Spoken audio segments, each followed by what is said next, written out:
Giant blowworm bites and won't let go. Miss Bloodworm on three. 1, 2, 3. Ah! What's going on, guys? I am back in the state of Maine to officially test the bite of the venomous bloodworm. In order to do this justice, we are going to try to find a monster worm. And to do that, I've enlisted the help of legendary bloodworm hunter, Wayne Fishka. Wayne, is this where we find the monster worms? This is it. All right, man, let's get digging. Let's go. Bloodworms live and hunt deep in the mudflats of Maine, where they can only be dug up during extreme low tides. We've enlisted Wayne's help because he's a professional bloodworm digger with over 30 years of experience. You see, out here, bloodworms are prized fishing bait and vital to the livelihood of many coastal Mainers. So if anyone knows where to find the truly giant bloodworms out here, it's Wayne. This one's not too bad. No, it's not bad at all. Is it gonna get deeper? It is. It's hard out here, guys. This is work. How's Asa? Asa, you all right? Yeah, these things are really sticking. Walk on the balls of your feet, bud. You want to be able to twist your heel. When you take it out, it breaks the suction, and basically, you just twist. Yeah, just Little twist. wiggle.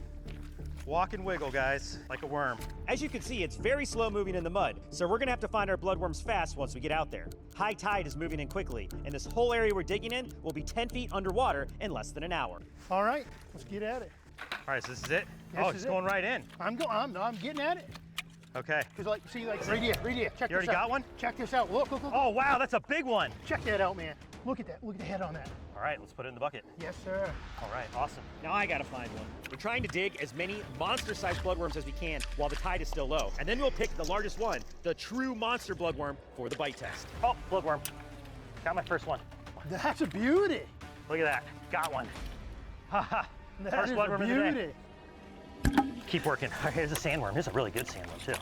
Amongst other things, these sandworms are food. It's what the bloodworms are eating out here in the mudflats. So you see the difference. The sandworm has much longer parapodia. Those are the little bristles, the swimming appendages on the side of the worm, than the bloodworm. And you can see that the difference in color is pretty substantial. Now, sandworms have a nasty bite as well, 2 fangs, but they're not venomous. Lots of different creatures and creepy crawlies out here on the mudflats. Since we've been digging, Wayne's found like 3 bloodworms. I found 1. I need to get to work. Oh, I got one. I got a huge one. Wow.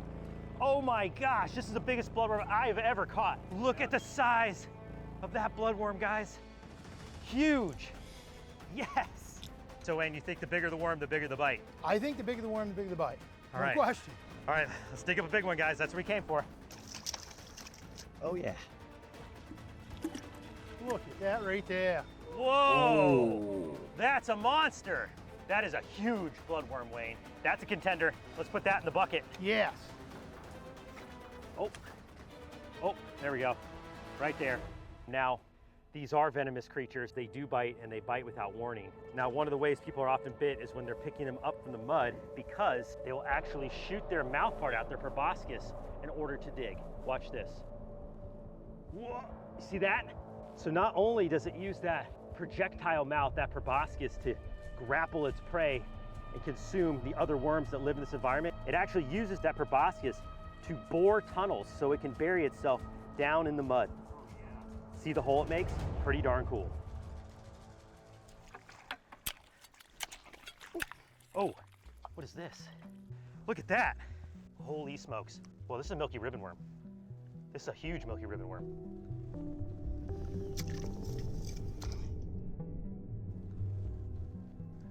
Okay, so here, let's take a look at this real quick. Guys, this is a milky ribbon worm, and look how long this worm is. That's definitely over a foot. These worms can grow over 4 feet in length, believe it or not. I got one right here. Oh my gosh. Check that out. Wayne, can you bring that over here? I sure can. Wow. Okay, yours is a lot bigger than mine. I'm gonna put my milky ribbon worm down. Let's clean this off. I wanna show you guys. Oh, look at that. That's it. Its proboscis came out. Look at that. That is so cool. Watch it on your hand. It's gonna crawl all over. Oh, wow. It is a different world out here on the mud flat. All right, let's put this milky ribbon worm back and keep looking for bloodworms. Ew, it's definitely like, big worm I'm not gonna country. say it.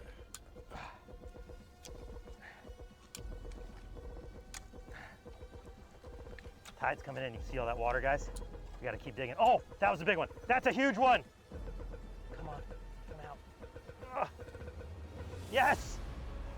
That That's a is a monster. bad one. It sure is. Wayne, this is easily the biggest bloodworm I have ever seen. And we have found our contender. And now it's time to set up the bite table and officially rank the bite of the venomous bloodworm. Let's do it. Here we are, back at the bite table. Let's take a closer look at these venomous predators.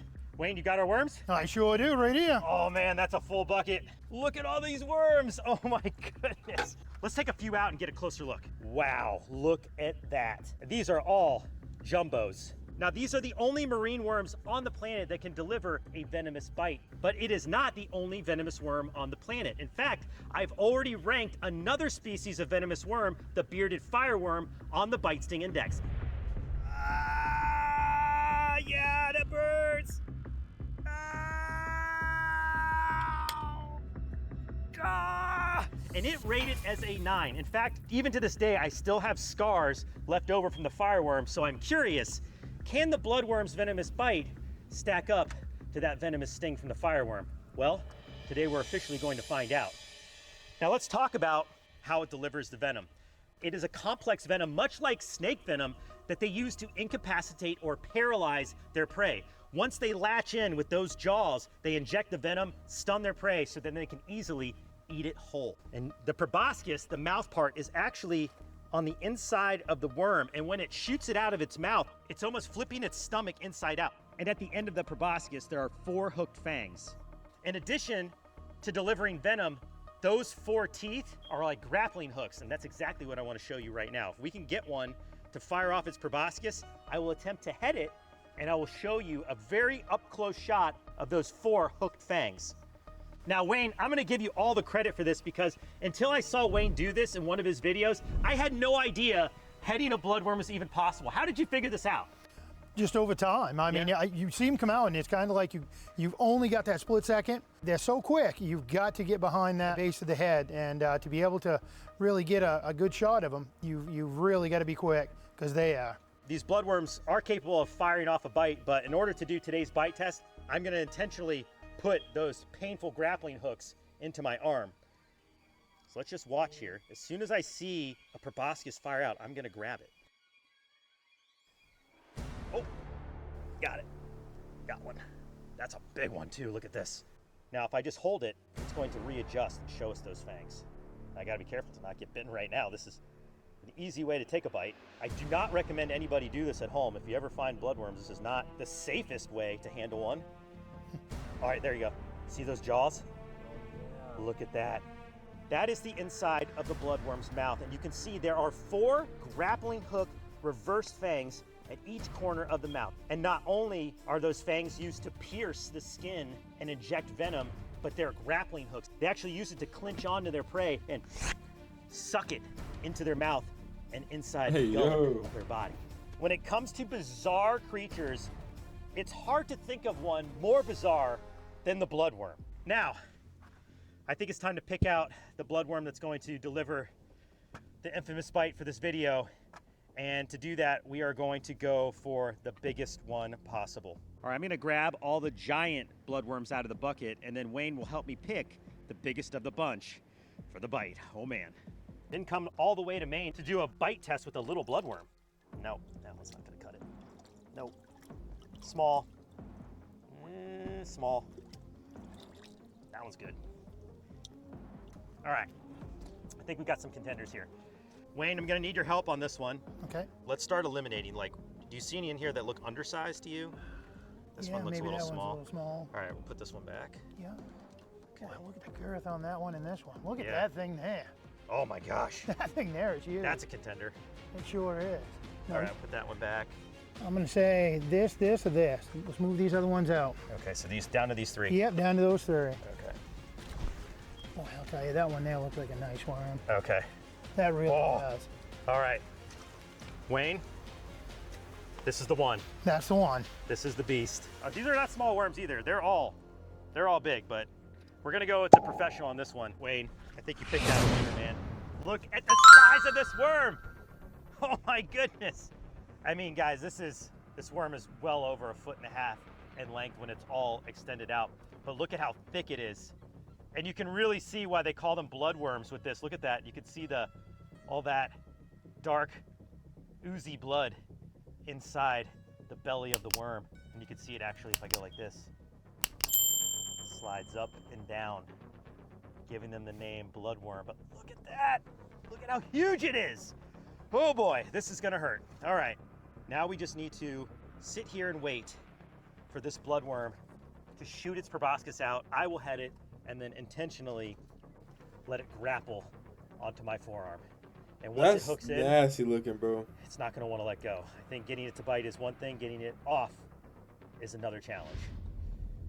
And of course, like always, we're gonna rate this bite test for the BSI, the Bite Sting Index, on 3 different factors: intimidation, pain, and The aftermath. intimidation bar was low.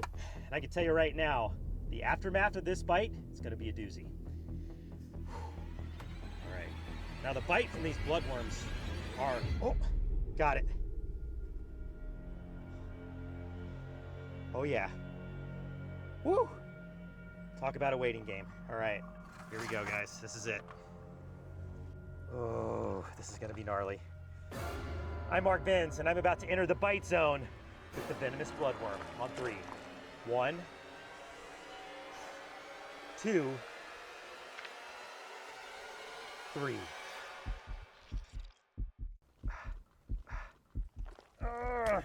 Oh, it's hurts. Oh, yeah. Ah! Oh, look at all those bite marks. Ah! Yeah. Must be like 12 bite marks. Oh. Wow. Oh my gosh, it's latched. Latched on. Oh. Oh my gosh, I can feel the venom.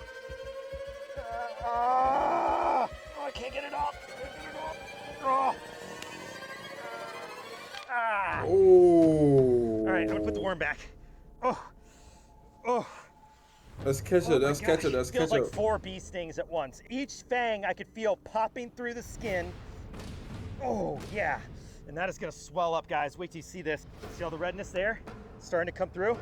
And that's all my blood. That is not from the bloodworm, that's from me. That's from the fangs going into my skin. It definitely has some kind of anticoagulant in the blood that just with the slightest graze of those fangs, it makes you bleed like instantly. Oh my gosh. Oh. Were you okay?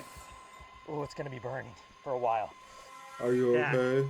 It's a serious bite from a serious marine predator, the bloodworms of Maine. And now it's time to officially rate this venomous marine worm on the Brave Wilderness Bite Sting Index. Run it. Whew.